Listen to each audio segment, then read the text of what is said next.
Salut à tous les bastonneurs et les bastonneuses, moi c'est Forgy, et le catch, c'est ce dont on va parler. All-in, c'est dans 3 week-ends, autant vous dire qu'on est plus très loin de la grande fête de l'été. En parlant de ça, c'était celle de la WWE cette semaine, avec SummerSlam, peux-tu résumer en fin de vidéo. Mais en attendant, on a eu une bonne semaine de catch à la WWE, alors c'est parti. Du catch, mais avec Forgy catch.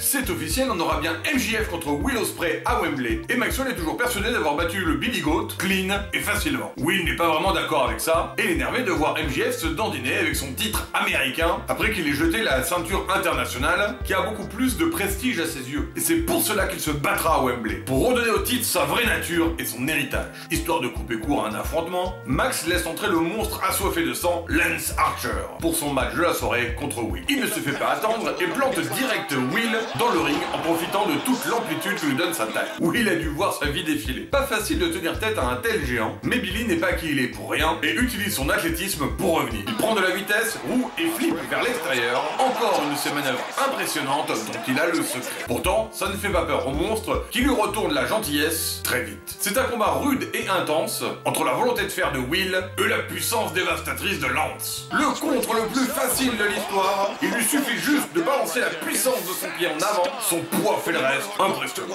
Bon, après ça, Will va accélérer la cadence à coups de Oscutter et Hidden Blade, pouvant enchaîner ses moves à grande vitesse. Il affaiblit le colosse au fur et à mesure, et il finit par l'achever avec un nouveau Hidden Blade. Maxwell se jette sur l'occasion de frapper Will à terre et de lui en mettre plein la tronche sans opposition. Mais alors qu'il allait puncher une nouvelle fois avec sa bague, Kyle Fletcher intervient et le fait sortir du ring. Même si ce n'est pas du goût de Don Callis, toujours aussi hué, Fletcher reprend la suite d'Ospreay pour défendre la valeur des catcheurs internationaux. Pour lui, MJF n'est pas le représentant de son rêve américain. Non, MJF ne pense pas à la nation, il ne pense qu'à lui. Ainsi, il le défie. Maxwell va-t-il se chauffer? Il se met à l'aise? Va-t-on avoir le droit à plus de catch? Non, bien sûr, c'est pas son style de faire ça là, comme ça. Ce sera pour Dynamite prochain. Très bonne construction pour All-In. Ils ont 3 semaines pour faire monter la pression. C'est un programme qui a toute notre attention.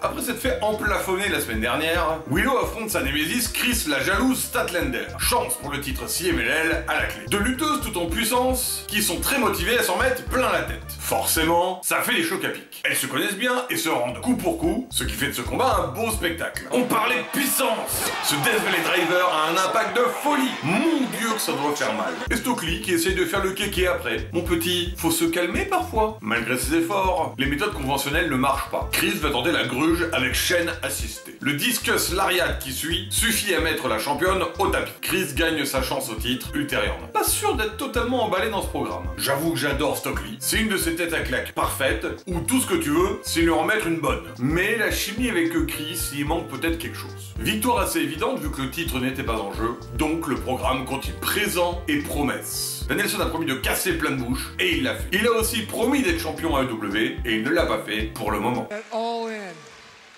With my body, with my mind, with my soul, I will go all in. Swerve le respecte, mais la vérité est que pour le titre, il va montrer qu'il est le meilleur. Bryan est une légende, oui, mais il a tout perdu et il se blesse facilement. Il a perdu contre Ospreay, il a perdu avec la team AEW, alors que Swerve, lui, n'a fait que triompher. C'est un fait. I promise, if I don't win the AEW World Championship, I will never wrestle again. Non! Dis pas ça, Bryan! Avec n'importe qui d'autre, ça ferait juste Angle pour monter les enjeux, mais pas toi! Tu es bien capable de le faire! Prends pas ta retraite, s'il te plaît! Ah! Carrière contre titre. Les enjeux sont immenses pour Wembley. Mamma mia! Jarrett a encouragé Bryan à tout donner la semaine dernière. Il est fier de la mentalité du dragon. Et il veut l'avoir de très près au prochain Dynamite. Danielson ne veut plus rien faire à moitié. All-In sera peut-être le dernier match de Bryan. Et ça respecte totalement cette philosophie. Légende contre nouvelle garde. J'ai tellement peur qu'il prenne sa retraite de catcheur sur une défaite. Quelqu'un peut le forcer à gagner le titre ou pas? Qui est pour le Wembley Screwjob inversé? Si vous êtes avec moi, dites-moi ça dans les commentaires. Roderick Strong en trio avec les Mexicains violents. Rouge et Mortos. Eh bien, ça va être explosif. Et c'est pas des panou-panou en face. Oui, le conglomérat en action. Un peu de comédie d'abord. Orange fait son matador sur la bête Mortos. Olé! Cassidy se prend pour hologramme et tente aussi l'énergie verte infinie. C'est beau, la conscience environnementale. Bon bah, c'est la fin du fun, hein. La bête se venge. Encorné, cuite à point, olé.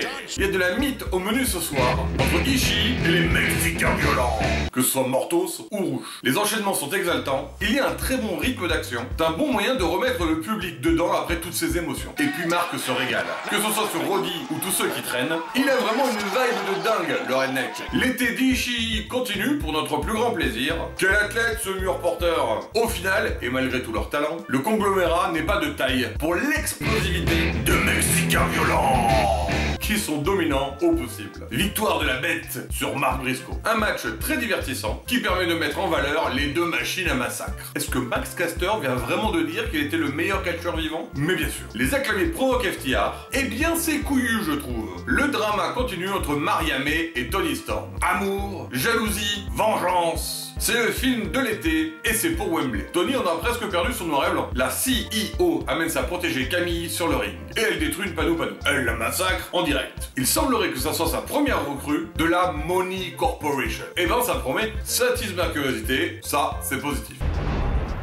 Le main event va être sensationnel, Hangman contre Darby. Et dès le départ, le cascadeur se lance pour un coffin drop à l'extérieur, ça chôme pas. Et vu qu'il est lancé, il enchaîne avec un autre coffin drop, cette fois-ci depuis le haut de l'entrée, bouillard.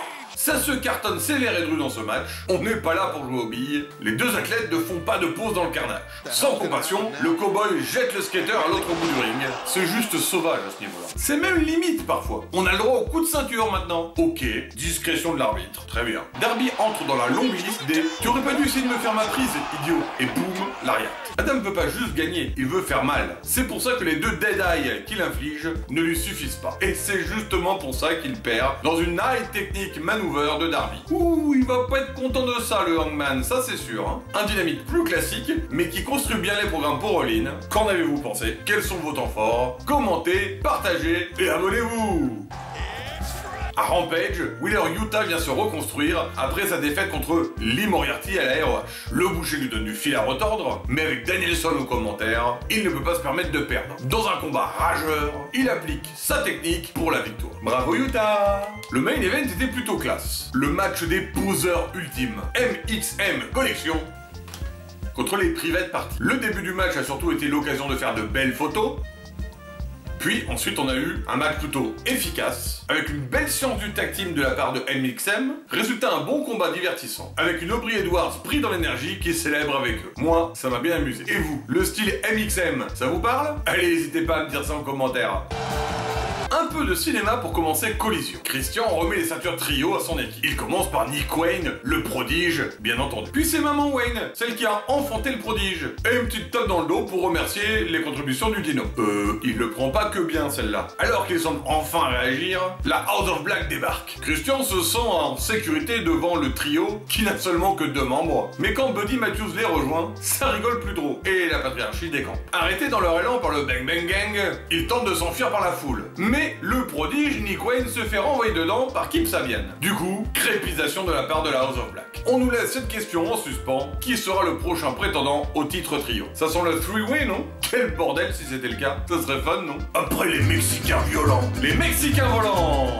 Mystico et Hologramme. Bon, les adversaires, ce sont les premiers athlètes, donc c'est un match spectacle pour prendre du bon temps. Il n'y a pas vraiment de compétition là-dedans. Petite démonstration des talents d'Hologramme, qui peut se débarrasser de 2 adversaires tranquillement, sans suer plus que ça. C'est une jolie collaboration pour ce match de voltige et d'acrobatie. Tout est mis en place pour installer rapidement Hologramme dans l'élite des catcheurs luchador à la AEW. C'est toujours le drama entre Maria May et Toni Storm. Si elles partagent le même espace, ça part en bagarre directe. Aucun coup de semonce. Elles sont très motivées. Histoire de se construire un peu fort avant MJF, Fletcher se fait un face-à-face avec Brian Cage. Quand Kyle Fletcher fait un cannonball, il ne plaisante pas. Regardez-moi cet impact impressionnant. En vrai, Brian lui a presque pas posé de problème. Il l'a pris de vitesse et a assuré sa victoire avec un pile driver. Il est prêt pour Dynamite. Et MJF rajoute un peu de sucre pour cette route pour Wembley. Si Fletcher le bat par tombée ou par soumission, il aura une chance au titre. Il y a du coup monté dans l'air là. C'est bon ça. Jarrett a pris Danielson au mot. Si le but c'est de tout donner donné, soit. Ils feront un match extrême, sans temps et sans limite. Il faudra y aller all-in. On continue les vacances d'été d'Ishii. Il va se battre avec Kasta et Lee Moriarty. Allez, c'est les vacances. Voilà ce qui se passe quand on les met sur un ring. Ils peuvent pas s'empêcher de se mettre des grosses mandales dans le torse, de s'envoyer des coups de pied dans la gueule ou de se planter au sol avec des souplexes. Ils sont incorrigibles quand on les laisse faire ce qu'ils veulent sur le ring. En tout cas, ils laissent libre cours à leur pulsion de castagne, que ce soit avec des séries de parpaing, de souplexes ou de tourniquets infernal. Cette fois-ci, c'est du momentum pour Kasta, qui pile-driver Lee pendant que Ishii a été éjecté hors du ring. L'été du Stone Pitbull, bah ça détend. Moi, ça me fait du bien, j'en demande pas plus. Dans la série Virtuosa contre Thunder Rosa, la Mexicaine a battu Taya Valkyrie. L'ami. Du coup, elles se font un nouveau match la semaine prochaine. Avec grosse stipulation cette fois, Bull Rope match. Peut-être la fin de cette histoire, hein, s'il vous plaît. En main event, les gros calibres Babyface, Darby, Mark Briscoe et FTR affrontent la blague, le royaume à disputer, et la blague pas drôle du tout, The Beast Mortos. Et j'imagine qu'on va voir les acclamer à un moment donné. Pas de surprise, jusqu'à l'arrivée de Mortos, c'est plutôt pépère. Presque de la mise en forme pour tout le monde. C'est peut-être pas si mal, parce qu'avec la bête dans le ring, c'est pas la même couleur. Après quelques renversements, les faces sont de nouveau en maîtrise. Quand FTR et Mark Briscoe se décident à faire de la combo, il faut bien l'avouer, c'est relativement dévastateur. Depuis qu'ils se sont affrontés à les ROH, ils savent bien bosser ensemble. La bête fait du dégât, il y a besoin que de lui pour que les heals reviennent. Faut dire que pour un poids lourd, il est beaucoup trop fort. La gravité, pour lui, c'est que du bonus. Mon dieu qu'il fait peur ce Mortos. Je sais pas comment le ring survit à tout ça. Et je parle même pas des catcheurs en face. Profitant d'un moment où la bête a été mise au tapis, les babyface sautent tous l'un après l'autre sur Matt Taven pour la victoire. Et Mortos était un peu trop seul en face. Comme prévu, les acclamés viennent faire leur petit chieur et cherchent FTR. La vérité dans tout ça, c'est qu'il veut que ce soit eux qui affrontent les Bucks à Wembley. Et ben je serais pas non plus surpris que ça se finisse en un 3-way tag team. Mais on verra bien. Ailleurs, dans le monde du catch, c'était bien entendu SummerSlam ce week-end. On a eu le droit du gros cinéma sur la garde de Dirty Dom, qui a choisi Liv Morgan au final. Je trouve qu'il a pas de goût, mais c'est que mon avis. Braun Breaker est devenu champion intercontinental en roulant sur Sami Zayn, y a pas d'autre mot. Le Judgment Day part vraiment en lambeaux, puisque Finn Balor est intervenu pour assurer la victoire de Gunther, nouveau champion heavyweight, dans son combat contre Damien Priest. LA Knight, champion US, yeah. Le bracelet est sorti grand vainqueur du combat entre Drew McIntyre et CM Punk, qui n'avait pas l'air d'être trop concentré sur le catch. Heureusement qu'il y avait Seth Rollins dans tout ça. Enfin, Solo Sikoa a bien été remis à sa place de joueur dans le fond, tellement la présence du chef tribal original a tout écrasé sur son passage, Reigns donnant littéralement la victoire à Cody Rhodes. Bye bye Sikoa. Eh bien c'est tout pour cette semaine. Continuez, s'il vous plaît, à m'apporter vos ondes positives et votre soutien. Donc n'hésitez pas à mettre un pouce bleu, à commenter, à partager, et bien sûr, abonnez-vous à tous les bastonneurs et les bastonneuses. À très vite.